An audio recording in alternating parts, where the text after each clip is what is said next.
Buenas tardes con todos.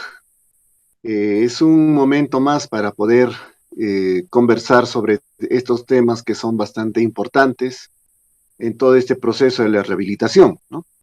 Y, y nosotros realmente esperamos muchas cosas en este proceso.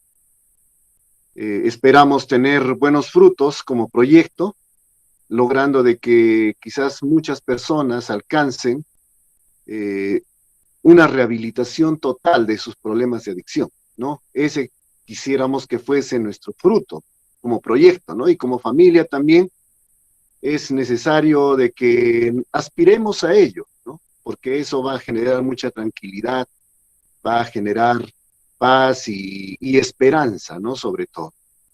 Pero bueno, todo esto implica una serie de cambios, ¿no? La vez pasada, la última vez que hablamos conmigo, hablábamos sobre la abstinencia, ¿no? La abstinencia completa. Y decíamos que la abstinencia completa es un paso muy, muy importante para lograr la recuperación, para lograr una rehabilitación, pero entendiendo de que es algo que se da a largo plazo, no es algo que simplemente lo deseamos y se dará o que pasó poco tiempo, ya lo pensé, lo medité, ya me di cuenta y pensar en que ya con eso ya es suficiente, ¿no? Y la verdad es de que no es así, como decíamos, es a largo plazo. Y cuando decimos abstinencia, justamente es el cese, el ya no volver a agarrar, ya no volver a consumir ello, y eso tiene que ser de manera sostenida.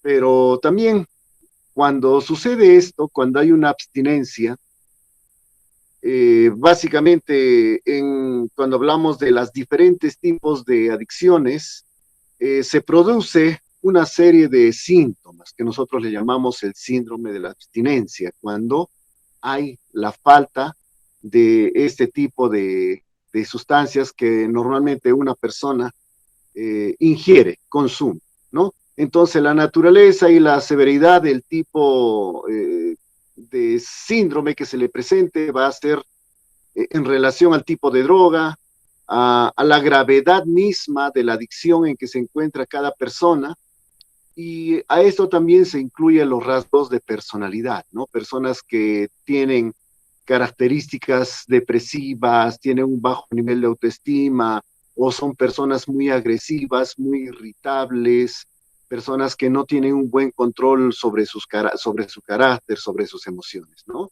Entonces va a depender también, de acuerdo a estas características, sobre la manifestación de este síndrome. Y hay que entender de que este síndrome de la abstinencia que se va a presentar es natural que se presente en las personas que están en una rehabilitación, ¿no? ¿Por qué? Porque entendemos de que son sustancias químicas que ingresan al cerebro y entonces esas sustancias químicas van a generar un desbalance bioquímico, ¿no?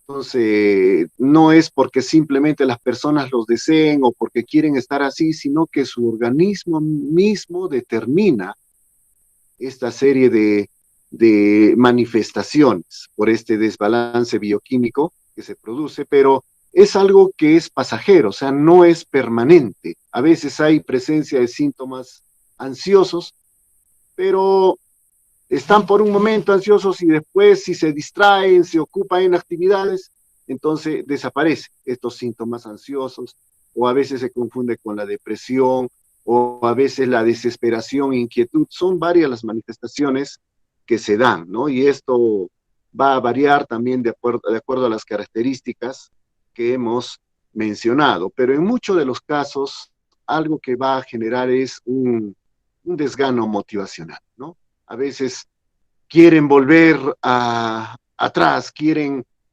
pensar en esos momentos agradables, a veces recordar, bueno, sí, en mi casa yo estuve tranquilo, en mi casa hacía tal cosa, o yo trabajaba, yo estudiaba, entonces piensan mucho en el pasado y a veces surge la idea de querer abandonar, ¿no? Por ese desgano motivacional que normalmente tienen. Entonces, cuando hay todo este desbalance bioquímico, cuando hay estas manifestaciones, entonces hay que entenderlo como algo que se da, como una reacción de la abstinencia. Y hay que comprenderlos. O sea, no hay que simplemente exigirles ya de que tienes que cambiar, ya de que ya no te pongas así, que ya tienes que, y tratamos solamente de juzgarlos, ¿no? Entonces, hay que simplemente escucharlos y después manejar con sutileza, quizás cambiar de tema, hablar de otras cosas, y eso va a hacer que quizás ellos puedan controlarse mejor, ¿no? Entonces hay que entender de que hay un desbalance a nivel cerebral, ¿no? Entonces, hablamos de la abstinencia, y la abstinencia es un paso muy, muy importante en todo este proceso de la rehabilitación, pero la abstinencia no va a determinar que la persona simplemente ya cambie totalmente y ya no va a volver a consumir. No, la abstinencia es una parte fundamental, es una parte muy importante, pero eso no es todo, ¿no? Tiene que haber un cambio en el estilo de vida de la persona, ¿no? Ahí vemos, por ejemplo, a esta persona que quiere comer su hamburguesa, huevo frito, pizzas, uy, todas las comidas, qué ricas, ¿no? Pero simplemente son chatarras, que no ayudan mucho en una buena alimentación. Y en el otro lado, verduras y todas aquellas cosas que pueden ayudar mucho más que lo otro, ¿no? Entonces, tenemos que decidirnos en pensar en qué es lo mejor para uno, ¿no? Entonces, eso va a motivar que nosotros estemos enmarcados en un cambio de estilo de vida de la persona. Entonces, la recuperación no solamente es la abstinencia, sino que eso tiene que estar acompañado de cambios en su forma de vivir, cambios que se puedan mantener de manera permanente, porque eso va a generar un estilo de vida más saludable y va a tener una mejor calidad de vida. Entonces, cuando hablamos de cambios en el estilo de vida, eso incluye una serie de transformaciones que se deben dar en la persona, ya sean cambios internos y cambios externos.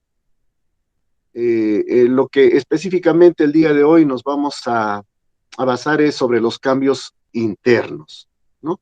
Entonces, cuando nosotros hablamos de cambios internos, estamos hablando de aquellos producidos en la forma de pensar, en la forma de sentir y en la forma de actuar de la persona que está en rehabilitación, ¿no? Entonces, tiene que cambiar su forma de pensar, tiene que cambiar su forma de sentir y también cómo va a actuar, se va a comportar. Entonces, hay que generar esta serie de cambios en la persona.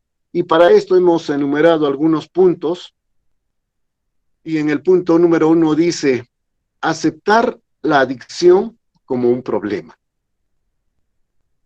Hoy en día hay tantos problemas que se dan en nuestra sociedad que mucha gente no acepta su problema.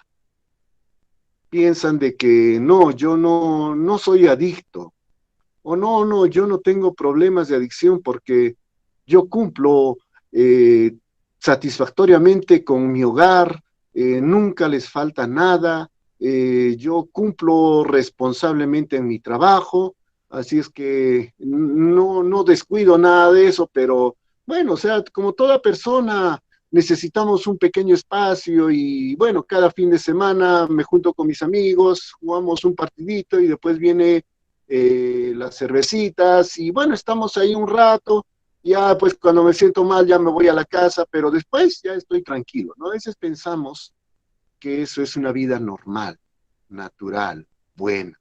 ¿Por qué? Porque cumplimos con todo y nos damos nuestro pequeño espacio.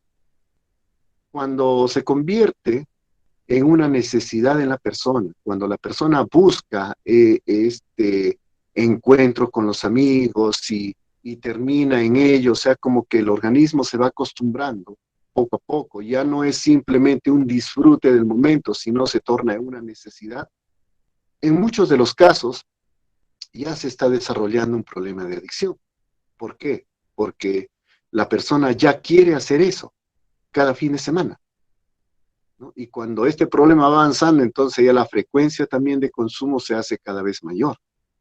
Hablando de esto con el alcohol, podemos también hablar cuando uno ya siente la necesidad de tener un cigarrillo en la boca o alguna otra sustancia, ¿no? Y aquí, como vemos a este niño pegado a la computadora, el papá trata de jalarlo, pero el niño se aferra a la computadora. Entonces, ¿por qué? Porque ya hay una dependencia. Entonces, cuando una persona niega, dice, no, no tengo problemas, no, yo lo controlo, no, no es para mí algo que me domine, no, yo lo controlo, entonces se da la negación en la adicción. Y nadie puede dedicar tiempo ni energía a resolver un problema que la persona piensa que no lo tiene, ¿no? Entonces, la aceptación es un paso fundamental, primario, que se debe dar en el proceso de la rehabilitación, ¿no? Reconocer que uno tiene un problema de adicción. A lo mejor tú que estás escuchando estos temas que estamos tratando, a lo mejor estás desarrollando un cuadro de dependencia hacia algo, a lo mejor hacia el celular, o a lo mejor al alcohol, como decíamos, pero solamente nos enfocamos en el problema de nuestro familiar que está en el proyecto, que él tiene que recuperarse, él es adicto, pero quién sabe que a lo mejor en casa también se está dando otra serie de problemas similares a estos. Entonces, hay que autoevaluarnos y ver si realmente tenemos algún otro problema. Entonces, para hacer un buen proceso de rehabilitación, punto de partida es aceptar el problema, no negar, ¿no? Aceptar que tenga un problema. Entonces, eso nos va a dar paso a que nosotros podamos continuar con este proceso de rehabilitación. Entonces, pensar en que sí, realmente tenemos un problema. Otro de los aspectos que debemos considerar es que una persona tiene que reconocer las distorsiones del juicio, ¿no? El pensamiento de una persona que tiene problemas de adicción a veces sufre distorsiones en su forma de juzgar, de ver las cosas, ¿no? Entonces, necesitamos reconocer esas distorsiones, como por ejemplo, ¿no? A veces uno dice, bueno, no, no, ya no siento necesidad, no, no, yo no, no lo hago frecuentemente, o bueno, o sea, sí, ya me he dado cuenta que me hace daño, pero no, ya no lo voy a volver a hacer, ya no lo voy a volver a hacer, entonces lo minimizan, ¿no? Lo minimizan o que, bueno, no me hace mucho daño, o como algunos consideran aquí, bueno, no, yo no tengo, mi problema es mínimo a la comparación de los demás, porque los demás sí, ellos consumen drogas y yo solamente estoy por alcohol. Entonces, hay una distorsión en el manejo de nuestros pensamientos. Entonces, debemos de reconocer de que sí estamos inmersos en un problema y que necesitamos cambiar esas formas de pensar y reconocer con humildad de que sí realmente no estoy haciendo una rehabilitación a conciencia, ¿no? Ahora, esto cuando una persona tiene un problema de adicción, pero la familia también debe reconocer que a veces hay distorsiones justamente en estos tipos de pensamiento. Aceptar que realmente hay un problema. Ahora, tenemos malas costumbres, tenemos malos hábitos en casa. Siempre digo de que a veces todavía consideramos reuniones familiares en casa en el que se considera el alcohol, se consideran los cigarrillos, ¿no? Entonces, el pensar de que eso no va a hacer daño, quizás sea una distorsión del juicio, porque no estamos considerando de que son sustancias que dañan a la persona, especialmente a las personas que están en rehabilitación. Es un peligro porque eso puede propiciar una recaída. Entonces, hay que cambiar ese tipo de pensamiento. Punto número 3, dice perder la preocupación por el uso.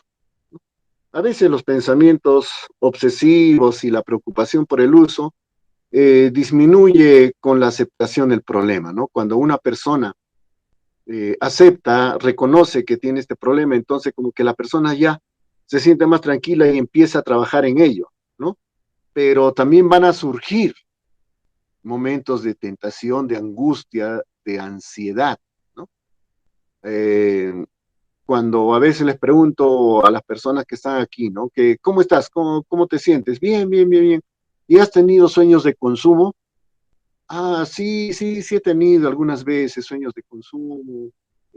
Soñé que estaba con mis amigos o soñé que estaba en tal lugar. Eso de los sueños es algo que normalmente se presenta, ¿no? Porque interiormente en nuestros sueños se está simplemente ampliando una necesidad que el organismo refleja, ¿no? Entonces, tener sueños de consumo, tener pensamientos de consumo es algo que normalmente se manifiesta. No hay que quizás escandalizarse por eso, simplemente escuchar y motivar a cambiar con pensamientos positivos, ¿no? Y decir, bueno, sí, se manifiesta, pero hay que superarlo, ¿no? Felizmente que solamente fue un sueño, pero ahora mira, ya estás yendo adelante, superando eso, ¿no? Pero se va a manifestar esas características. Otra de las cosas, en el punto número 4, dice desarrollar y nutrir una actitud de recuperación, ¿no? Entonces, tener una buena actitud de recuperación es tratar de lograr una estabilidad emocional, ¿no? No es simplemente pensar en que, bueno, yo ya lo puedo manejar, no, ya sí, a ver si me pones un vaso de cerveza ahí, vas a ver que yo lo voy a controlar y no lo voy a necesitar, ¿no? A veces hasta los pensamientos generan ansiedad, reacciones de ansiedad en nuestro organismo, ¿no? Nunca una persona debe retarse a que sí, ya ahora sí lo puede controlar. No, no puede jugar con los retos, no puede jugar con las tentaciones.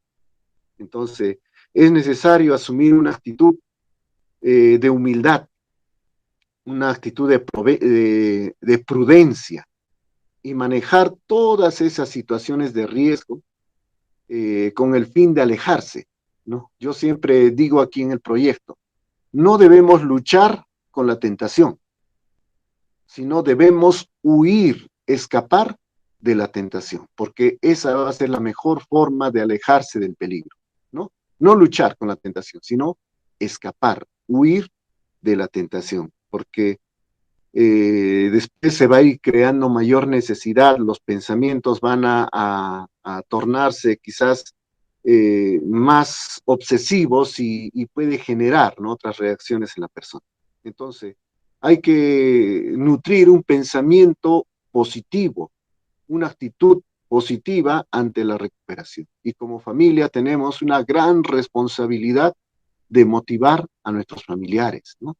De que sí, tiene que avanzar paso a paso, tiene que recapacitar en los errores que cometió, tiene que fortalecer actitudes positivas que hagan que la persona cada día se haga más fuerte, ¿no? En el punto número 5 dice detectar y manejar los deseos y pensamientos de uso. Eh, Bueno, como decía, no va a aparecer muchas veces pensamientos, va a aparecer muchas veces ideas, hasta sueños, ¿no? Entonces, todos esos sueños eh, a veces se van a tornar incluso de manera automática o a veces van a aparecer en momentos inesperados, ¿no? Entonces, mientras menos tiempo tenga una persona en su proceso de rehabilitación, esto se va a manifestar con más frecuencia. Pero mientras más tiempo pase, ya como que se va debilitando y ya toma menos fuerza la aparición de estos pensamientos, de estas reacciones por la abstinencia. Entonces, uno tiene que comprender de que va a haber momentos en los cuales van a surgir pensamientos, van a surgir deseos, va a haber momentos de ansiedad. Entonces, poco a poco lo va a poder superar. Y ojo, entender de que si una persona termina un proceso de rehabilitación, no es que ya está preparado para vivir su realidad y ya nada va a poder contra él, ¿no? Hay la experiencia de muchas personas que aún viviendo años de abstinencia, aún tienen sus momentos de crisis, aún tienen estos pensamientos que les vienen. Entonces, bueno, ya muchos han aprendido a manejar, ¿no? Saben cómo manejar esos momentos. Entonces, hay que entender de que ellos también se les va a presentar. Entonces, hay que alejar de toda situación de riesgo, hay que observarlos, hay que acompañarlos y motivarlos a un cambio de pensamiento y un cambio de actitud. ¿Por qué? Van a surgir, van a surgir. En el punto número 6, dice aprender a manejar los sentimientos. Una de las reacciones, como decíamos, producto del desbalance bioquímico en el cerebro, es que esto va a producir mucha inestabilidad emocional, especialmente se va a dar una forma de amplificación emocional en el que la persona puede estar muy a la defensiva o puede estar muy deprimido, muy triste, muy decaído. O sea, los sentimientos van a estar alterados, ¿no? Entonces, esto porque hay una química cerebral desordenada en la persona. Y cuando no hay esa anestesia emocional, es decir, no hay la droga, no hay el alcohol, entonces se va a producir toda esta serie de eh, inestabilidades. Entonces, hay que entender de que también son reacciones naturales que se dan después del periodo de la abstinencia. Entonces, la persona tiene que manejar esas emociones, ¿no?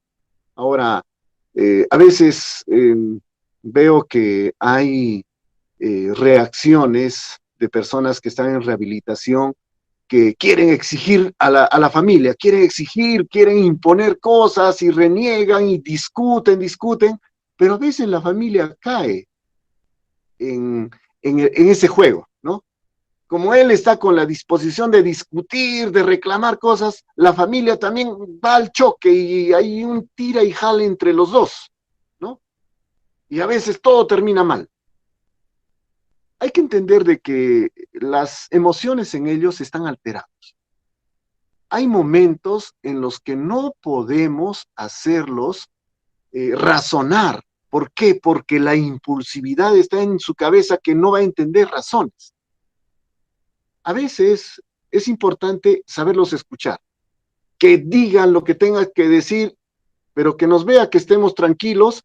Va a haber un momento en el que va a decir todo eso y como no encuentra una reacción, ya, desfogaron todo y después, si entramos en una buena conversación, lo van a entender mejor. ¿Ya? Entonces, hay que comprender esos momentos. No vamos a exigirles que lo comprendan en esas circunstancias, no lo van a entender. Hay que saberlos escuchar, ¿no? Y cuando ya se calmen, recién empezar a hablar, ¿no? Con mucho cuidado con ellos. Entonces, a veces hay emociones libres, ¿no? Que están en el aire en ellos y, a veces no saben cómo manejarlos, ¿no? ¿Por qué? Porque justamente hay una inestabilidad emocional y las emociones, los sentimientos están alterados. En el punto número 8 dice mejoramiento espiritual. En realidad, el área espiritual es una de las áreas más afectadas en todo este desorden adictivo. Entonces, el crecimiento espiritual se torna en un factor clave en el mejoramiento de la calidad de vida.